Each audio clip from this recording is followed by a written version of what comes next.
Okay, we're rolling there as well.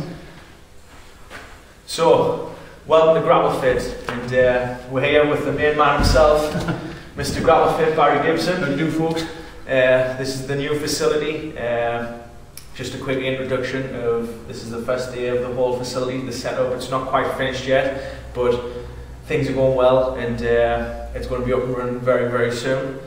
So, we're here asking Barry the questions.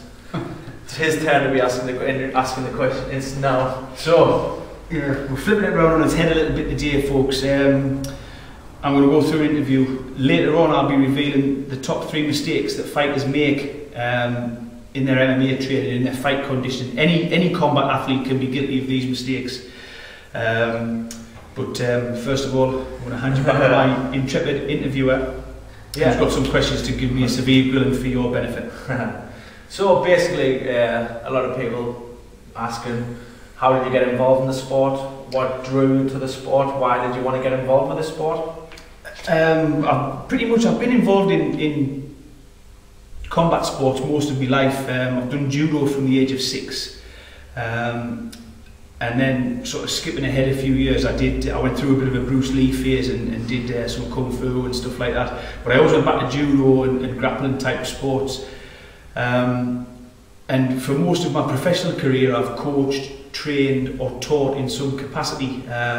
Over the years, I've lectured in colleges in sports science. I've taught police officers. I've taught regular folks health and fitness, and I've also taught personal safety to regular folks and police officers. I've coached judo to an international level, and obviously I got involved when MMA started to gain in popularity.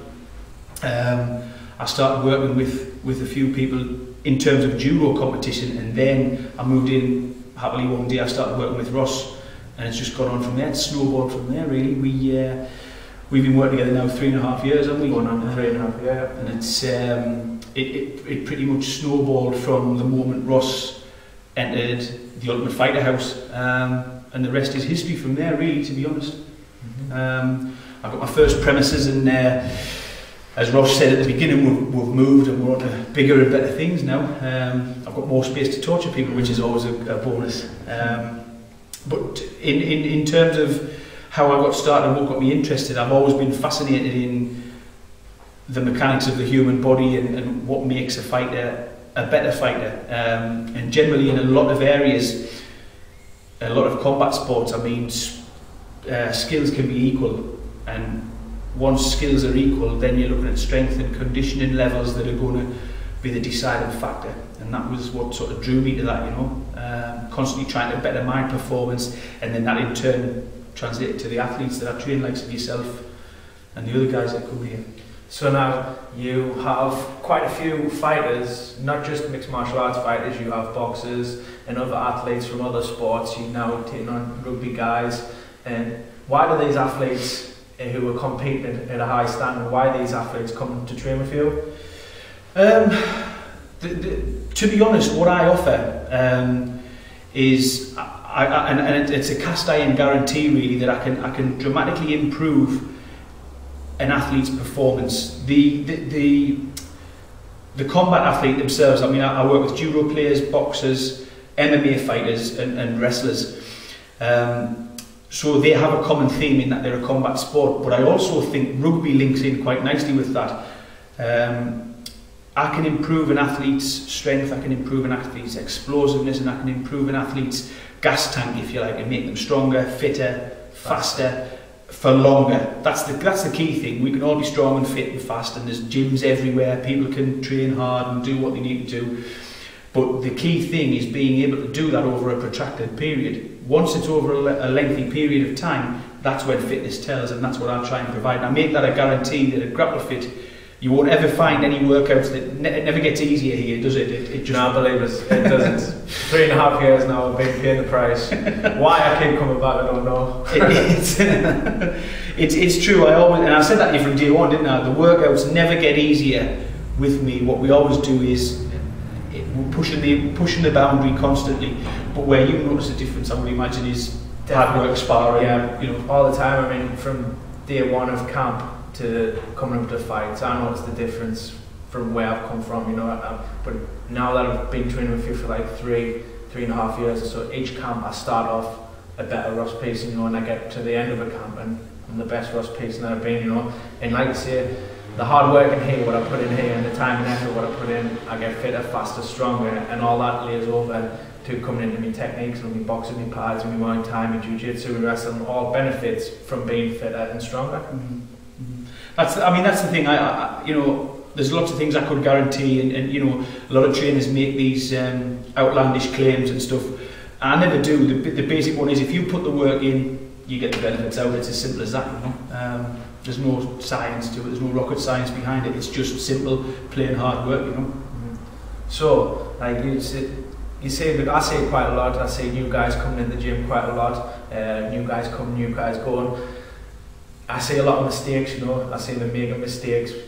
The major mistakes, what would you say the 3 major mistakes are for starting off training?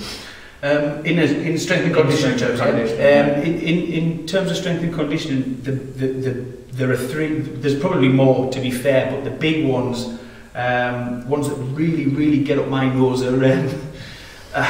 It's just. I'll start with the first one, because this is a real pain for me. Distance running for fight fitness. Anybody who trains with me knows that I have a massive problem with distance running, and you could argue, yeah, because you're not built for it, fatso. That would be fine, right? I would go along with that. But you are harming your fight fitness by distance running, and I've said this to you from day one as well. Basically, because it goes beyond the scope of this. I mean, it gets up my nose that much. I even wrote an ebook about it, which is really, you know, for me to sit down and write a book about it. That must irritate me a bit. First of all, is the damage that it does to you, and I've said to you before, and I've done it. I've done distance running when I was conditioning for judo and sambo wrestling and stuff like that. Everybody's done it. Every fighter knows the old adage. You know, it's bred into you from watching Rocky films. You know, when he goes the streets of Philly. I come from a boxing background, and before and after every session, you'll be out pounding the roads, getting the miles in, and that's what I come from until we met you. I mean, that's the big thing, and I'm not down on distance running as such, and I'm definitely not down on running. I advocate sprints, and I advocate hill sprints and stair runs and things like that, stadium bleacher steps, that sort of thing's all cool, it's great, because that's the sort of pace you fight at. If you go on, you know, a full pelt sort of sprint, that's the sort of pace you fight at. If you plod the streets, to put this bluntly, if you plod the streets, you'll plod around in a cage and you'll basically enhance your slow twitch muscle fibres. You won't be explosive, it'll probably make you slower. And obviously a slower fighter is the one that's going to get hit first, and you know, I mean, to be fair, to put it nastily, you've got a lot of punch drunk boxers out there now whose defence wasn't as good. They had the lungs to last because they built up a decent aerobic base, but they were slow, they lacked explosiveness, and I would argue because of the distance running that they do. And I know I'm going to get shot down for that, but hey, bring it on, I can argue until the cows come home.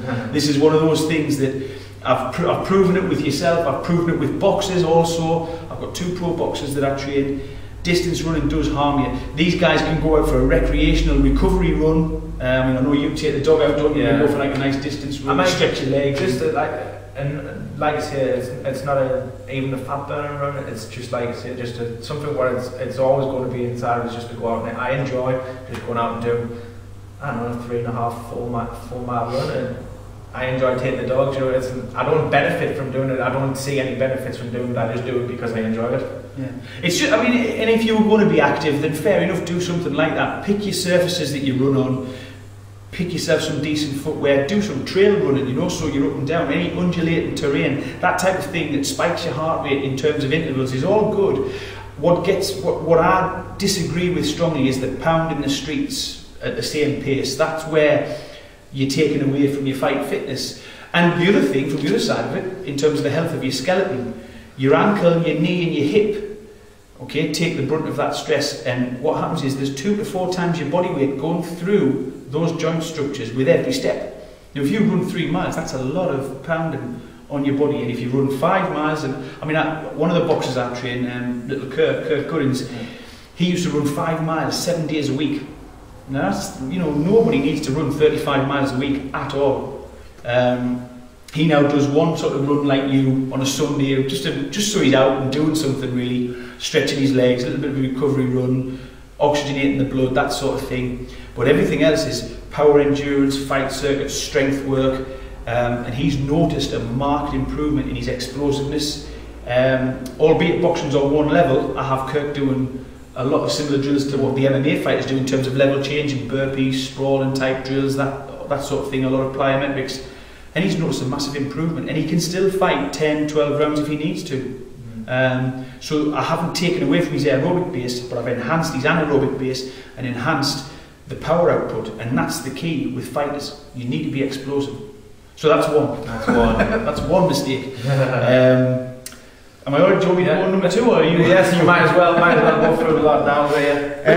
The other one is training like a bodybuilder. Fucking every Monday is chest day. Doesn't matter what you're training today, I'm benching. That's the